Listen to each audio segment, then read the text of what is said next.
Olá, alunos do sexto ano do Colégio Lisimacu Ferreira da Costa e do Colégio Gabriela Mistral. Tudo bem? Hoje vamos falar um pouco mais sobre o ensino religioso, tá? Nas últimas aulas eu tinha comentado há muito tempo atrás, há umas 2 semanas, a questão relacionada às três matrizes da religião. Então, no começo do ano, nós trabalhamos a questão da matriz religiosa relacionada às religiões orientais, né? O budismo, o shintoísmo. Hoje, ou na última aula, eu trabalhei a matriz africana, tá? Das religiões Umbanda e Candomblé. Mandei para vocês uma atividade relacionada as três religiões monoteístas, com os líderes religiosos que nós vimos, né? Judaísmo, cristianismo e islamismo. E hoje faltou, basicamente, nós terminarmos o trimestre falando sobre a matriz religiosa relacionada ao povo indígena, tá? Principalmente do Brasil. Mas para que eu possa, digamos, falar sobre matriz indígena, tá?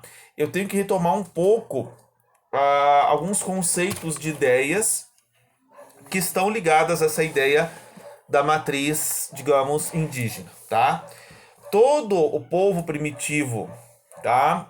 Incluindo os indígenas do Brasil, os indígenas da África, os indígenas da Ásia, tá?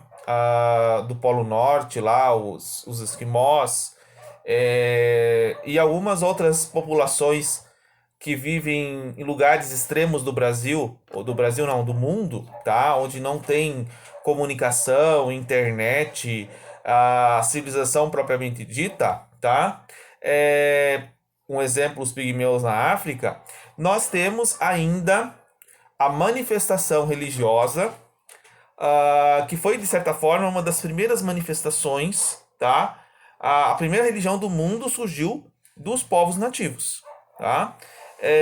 Estava ligada justamente a três conceitos que nós vamos trabalhar dentro, tá, desse conteúdo de hoje. O principal conceito que está relacionado à ideia da religiosidade nativa, tá, e que eu vou ver com vocês, é o conceito de animismo. O que é o animismo, tá? O animismo, na realidade, é uma doutrina que crê, por exemplo, uma doutrina religiosa que crê que plantas, animais e tudo que existe na natureza tem um espírito. Ou seja, existe uma manifestação espiritual em cada objeto, no Sol, na Lua. E isso, de certa forma, abrangeu não só para as populações nativas a ideia do animismo, tá? As outras religiões também adotaram o animismo, só que mais tarde elas evoluíram, né? Colocando, em vez de simbolizar a ideia de uma planta, simbolizava a estátua de um deus ou de um santo, né? Por exemplo, ah, nós temos, por exemplo, muita influência do animismo nas religiões africanas, principalmente pelos orixás, que são as forças da natureza, né? A bruxaria, por exemplo, que ainda cultua, por exemplo, a ideia da lua, do sol, né? As ervas medicinais, né? Isso tudo também está ligado à ideia do animismo, certo? E dentro desse conceito do animismo, nós temos também o conceito do xamanismo, que é o xamã. Isso é um conceito criado, tá? Entre as populações latino-americanas, tá?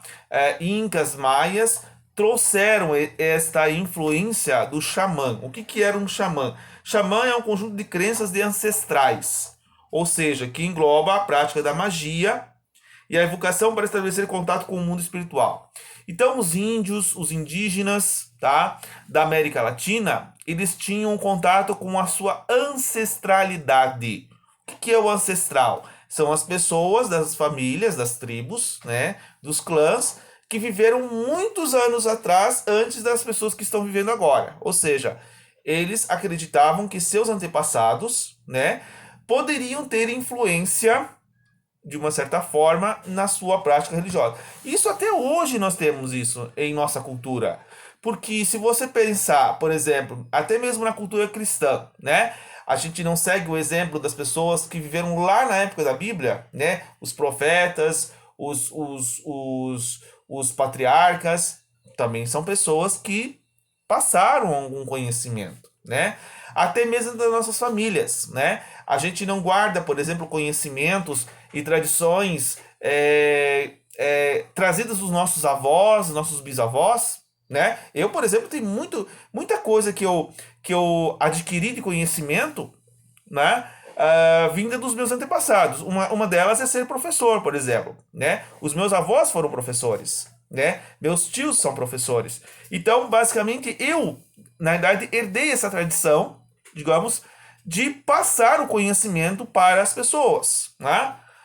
Como eu estou fazendo isso agora para vocês, certo? Então, ixi, caiu aqui, desculpa. Só um minuto.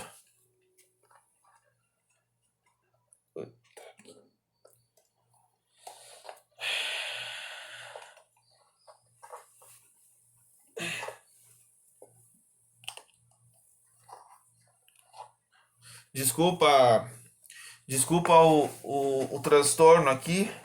Acabou caindo meu microfone, mas vamos continuar a aula. Infelizmente, isso pode acontecer a qualquer momento, né? É acidente. Bom, todo caso, como eu estava falando, tá? O xamã, ele é muito mais ligado à ideia de uso de ervas medicinais, tá? Nós temos exemplo, por exemplo, das benzedeiras, né? Que são mulheres que rezam para cura de enfermidades, né? Quando a medicina tradicional não consegue curar uma doença, uma enfermidade, a gente procura uma benzedeira, né? Uma ferida ou alguma coisa que está indo mal ao corpo, né? Eu tive uma avó, por exemplo, que também era benzedeira, né? E que fazia tratamento de ervas, por exemplo, né? E nós temos também o conceito de totem. O totem, do totemismo, é sim considerada a primeira religião do mundo. O que é um totem? O que é o totemismo? Tá? É um conjunto de ideias e práticas baseadas na crença da existência de um parentesco místico entre seres humanos e objetos naturais. Então, por exemplo, um animal pode ser sagrado, uma planta pode ser sagrada, né? Então você tem exemplos de coisas que são colocadas como sendo sagradas. Uma árvore é sagrada, tá? Um bichinho pode ser o símbolo de um clã, de uma religião, ela é sagrada, tá? Então são situações que você coloca como qualquer objeto que pode ser considerado sagrado. Isso é um conceito de totem, tá? Foi a primeira religião que surgiu no mundo, tá? Você colocar uma situação da qual passa a ser sagrado, certo? Deu para entender, pessoal? Bom, vamos ao que interessa então. Com relação à matriz indígena, né, como eu falei ali, para o pesquisador Campbell, as religiões animistas é uma forma religiosa bem antiga, talvez a mais antiga, de todas o que se buscava o significado das coisas do pleno da vida. Assim, todo o universo, tá, estava animado por uma força espiritual. Pode-se dizer que tudo no mundo possui um espírito para os animistas. O animista invoca os espíritos para a proteção. Festejam os mortos, porque essa questão, a morte sempre foi uma coisa misteriosa para todas elas, para todas as religiões, tá? E a dança, o som de tambores, né, que é usado tanto nas tribos indígenas quanto nas tribos de Umbanda e Candomblé. Podem utilizar seus rituais como as máscaras, né? Máscaras que os indígenas usavam era uma forma também de chamar os espíritos, para que os espíritos dos ancestrais se manifestassem, tá? Diante e falasse alguma coisa, né? Só que hoje nós estamos usando mais máscara para poder se proteger da doença, né? Como todo mundo está mascarado ultimamente, né? Não precisou nem pular carnaval, basicamente, né? Então, rituais de máscaras decoradas, pintadas com cores vivas, representando os espíritos invisíveis, né? Então, eles tinham muitas cores, né? Principalmente os indígenas que gostam de se pintar bastante, de usar as suas danças ao redor da fogueira, né? Isso tudo são práticas primitivas de uma religiosidade que é desenvolvida há muitos e muitos séculos, tá? Isso não é só, a dança não é só um ritual, digamos, místico religioso dos indígenas. Os candomblecistas e os umbandistas também praticam dentro do terreiro as danças como uma forma de manifestação da entidade, né? Na igreja católica e na igreja evangélica também, vocês cantam os louvores a Deus como uma forma de oração, né? Uma forma de manifestação, de glorificação a Deus, não é? Então é a mesma coisa. A música e a dança, elas fazem parte da religiosidade das pessoas. Então, elas podem ser usadas em qualquer situação religiosa, tá? Só que ali é diferente uma coisa da outra, né? São culturas diferentes, certo?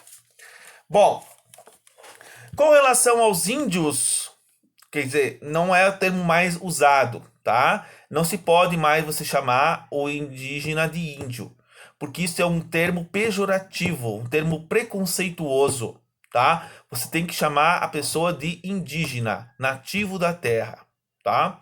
Isso foi uma coisa feita pelo movimento indígena, tá? Porque os colonizadores, quando chegaram aqui, eles classificaram a ideia de que as pessoas que moravam nesse local eram índios. Por quê? Porque, segundo a história oficial, o navegador italiano Cristóvão Colombo, que vocês já devem ter ouvido nas aulas de história, em nome da coroa espanhola, empreendeu uma viagem em 1492, tá? Partindo da Espanha rumo às Índias Oriental e Ocidental, tentando contornar o continente africano, por conta de que após as cruzadas perderem para os mouros árabes. Então, a parte da Europa onde você tinha acesso, basicamente, à Índia, estava fechada pelos árabes, né? Os turcos otomanos, os islâmicos. Então, havia aquela guerra entre cristãos e muçulmanos, em que você não podia atravessar determinado território. Então, o que o Colombo fez? Ele resolveu atravessar o Oceano Atlântico, que para muitos, na época da navegação, as pessoas não atravessavam esse oceano porque tinham medo. Acreditavam que existiam monstros marinhos que atacavam as embarcações.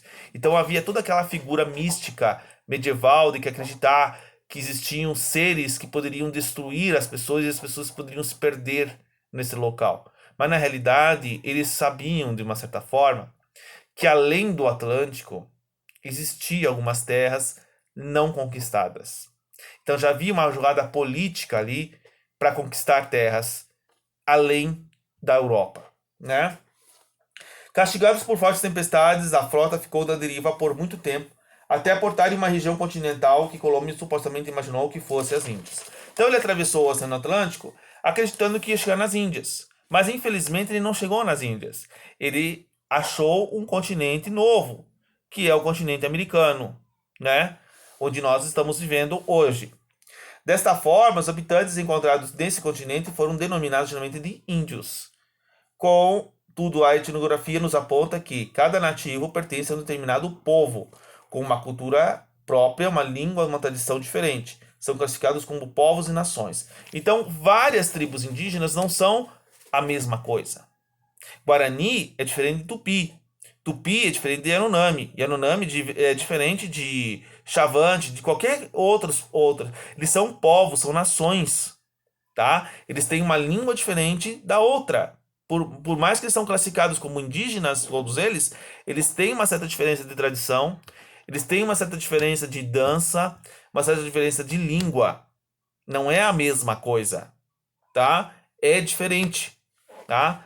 É diferente, é uma cultura diferente para cada tribo ou clã indígena, certo?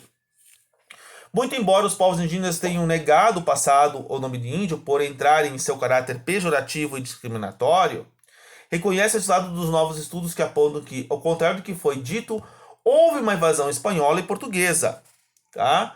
Arquitetada que esses navegantes já sabiam da existência desse novo mundo, movimento indígena organizado a partir da década de 70 chegaram ao entendimento de que era importante aceitar a denominação genérica de índio, ou ainda melhor, de indígena ou nativo brasileiro, por fortalecer uma identidade de uma virilidade marcada territorial.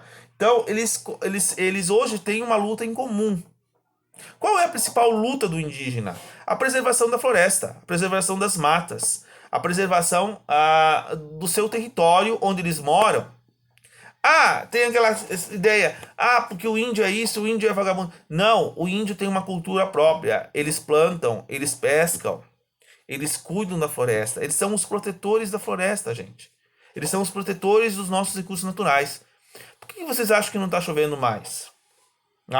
Porque há algum tempo atrás, há uns 5 anos atrás, eu vi uma reportagem na televisão que boa parte das chuvas vem da Amazônia. E nós estamos tendo um grande desmatamento das florestas da região amazônica. Então, de uma certa forma, por isso que nós estamos passando por essa grande crise hídrica por falta de água, e que vai ficar cada vez pior.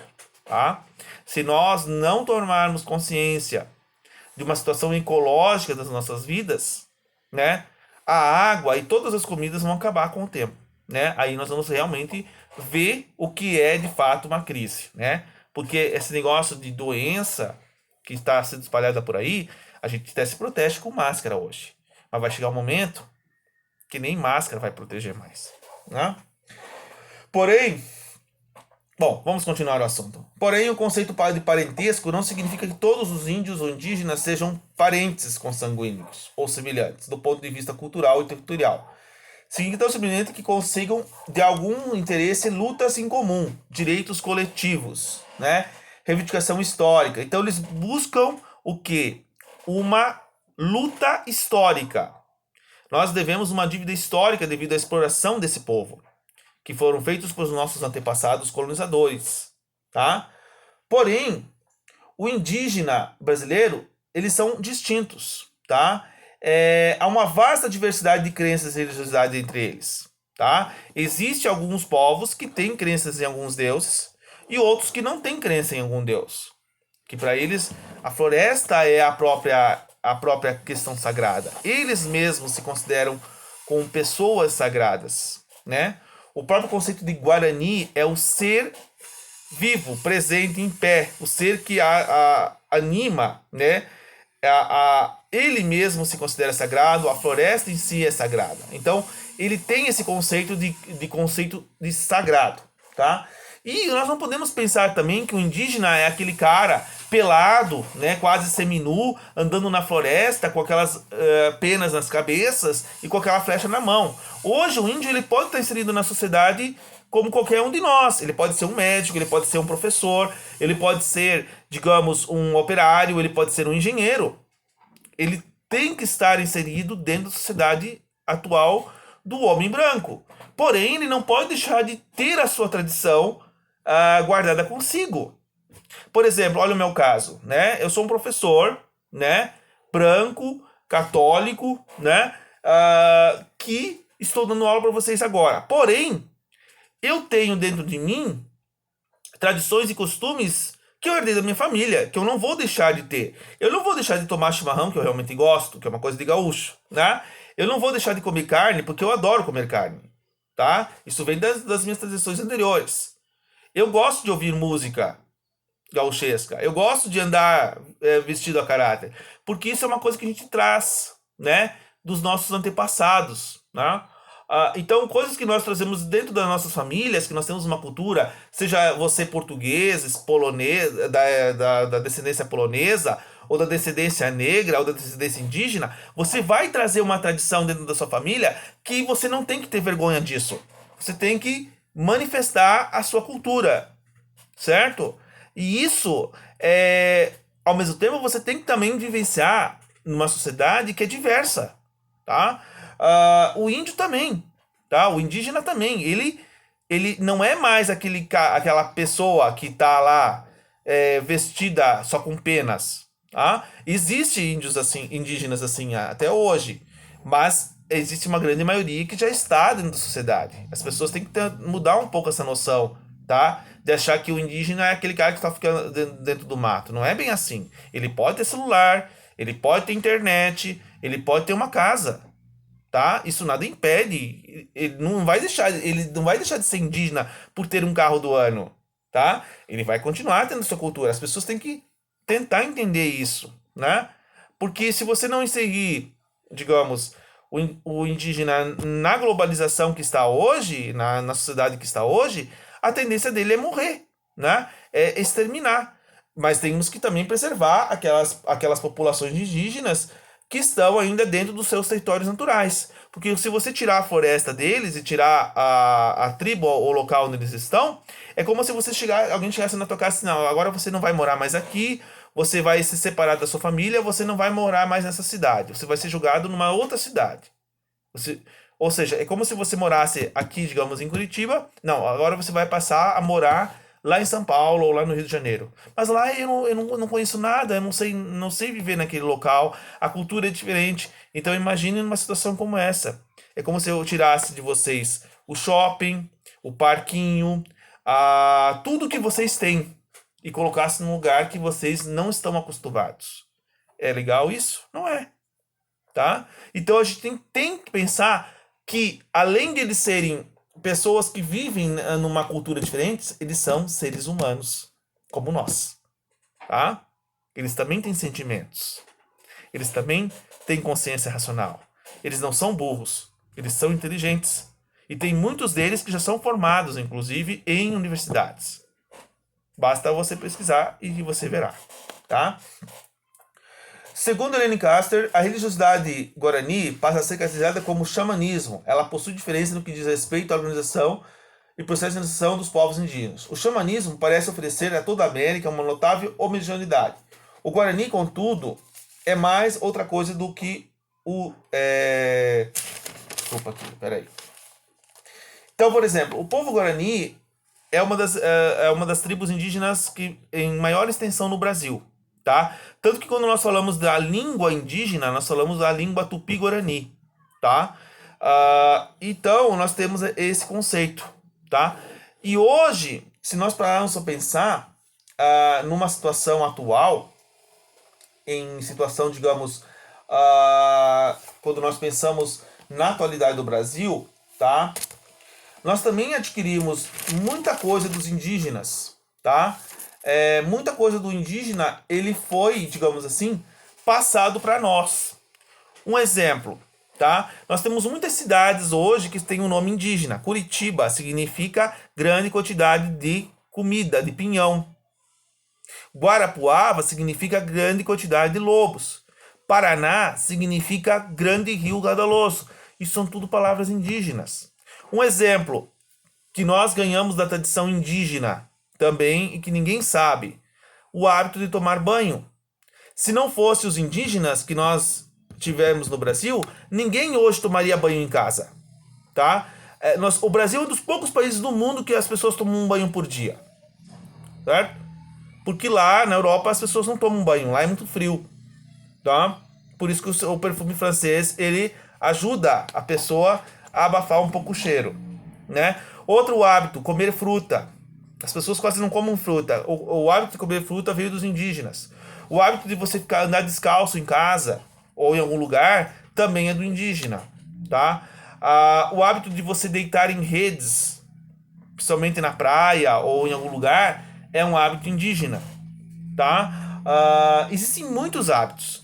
A mandioca, o milho que você come, que é uma comida muito nutritiva, veio dos indígenas, tá? Então existem muitas coisas que vocês não sabem e que foram adquiridas pelos indígenas. Também coisas ruins, por exemplo, o hábito de fumar, né, veio dos indígenas, que é o caso, por exemplo, do cachimbo, né? Já ouviram falar do cachimbo da paz? Então, só que para o indígena, tá? O cachimbo, ou o hábito de fumar, ele tinha uma propriedade terapêutica, que era você curar doenças através da fumaça. Você vê isso nos filmes. Eles sopram a fumaça para que as pessoas curem as enfermidades. Outra coisa, que eu também tenho um hábito indígena, que vem da tradição gauchesca, que é o chimarrão. O chimarrão, ele é indígena, tá? Porque esta erva, ela era tomada quando eles faziam uma reunião importante para se tomar uma decisão. Então eles tinham que tomar basicamente, né, essa cuia com a erva e a bomba para que tomassem a decisão e fizessem determinada coisa. Então, tudo isso teve uma influência indígena, tá? Além de outras religiões que vocês já vão ouvir falar mais à frente, né? Que é o caso, por exemplo, da religião do Santo Daime, né? É uma religião onde as pessoas se reúnem numa chácara, tá? E eles tomam uma erva chamada ayahuasca, na qual ela tem uma propriedade alucinógena, da qual a pessoa consegue, digamos, ter um contato com a divindade. Então eles usam essa erva como uma forma de transe espiritual, né? Não é para a pessoa ficar louca, não. É para a pessoa ter um contato com as divindades presentes na natureza, tá? Então, existem muitas religiões que usam a determinada prática da erva, que também, de certa forma, é a prática de um xamã, do chamado xamanismo, né? Então, pessoal, deu para entender mais ou menos o que seria, de fato, a religião indígena. Ela é sagrada, tá? A palavra índio, eu esqueci de falar aqui, significa, de certa forma, o silêncio de pé. Um ser de pé, que fala, que vivencia, que tem a vivência, né? É um ser humano, né? Então, basicamente, se você for fazer uma análise do povo brasileiro, boa parte das pessoas hoje, elas têm, além da tradição indígena, elas têm o sangue indígena também que corre nas veias, né? Encerrando a minha aula, eu quero dizer para vocês o seguinte, tá? Junto com essa videoaula, nós vamos ter uma atividade com 5 questões para vocês fazerem, certo? Dentre elas, eu coloquei uma música, tá? Daquele cantor que faleceu essa semana, o João Lopes, que ele faz uma música que, de fato, de certa forma, lembra a condição indígena brasileira, que é a música mais famosa dele, que é Não Sou um Gato de Ipanema, mas sou um bicho do Paraná. Então, estava vendo uma propaganda ontem na TV, mostrando ele andando no meio do Paraná com o violão, né? Então, ele fez essa música e eu quero que vocês façam uma atividade, né, relacionando essa música com a cultura indígena. Além de outros conceitos aí que eu coloquei, do que eu falei aqui, tá? E que vai ter um texto lá para vocês pesquisar, a internet vocês pesquisar, tá? E também eu sugiro que vocês assistam 2 filmes que eu botei juntamente numa questão lá também, tá? Se vocês puderem assistir o filme 1492, A Conquista do Paraíso, que fala da chegada de Colombo às Américas, tá? Que mostra a situação da colonização dos indígenas. E também o filme A Missão, tá? Do qual mostra a vinda dos jesuítas, que eram os padres católicos, que conquistaram a região das Missões, no Rio Grande do Sul, perto de Foz do Iguaçu, tá? Ali vai mostrar as cataratas, tá? E a colonização que foi feita na catequização dos índios. Esses 2 filmes são interessantíssimos para que vocês possam, de certa forma, entender os conceitos relacionados à ideia do indígena, tá? Eu agradeço a todos que estão me ouvindo nessa aula. Eu vou lhe transmitir o meu grande abraço, tá? Como eu não posso abraçar, se sintam abraçados por mim, tá? Eu estou com muita saudade de vocês e espero que logo, né, possamos, mais para frente, não sei, depois de agosto, setembro, voltar às aulas novamente, tá? Muito obrigado e desejo a todos uma boa semana.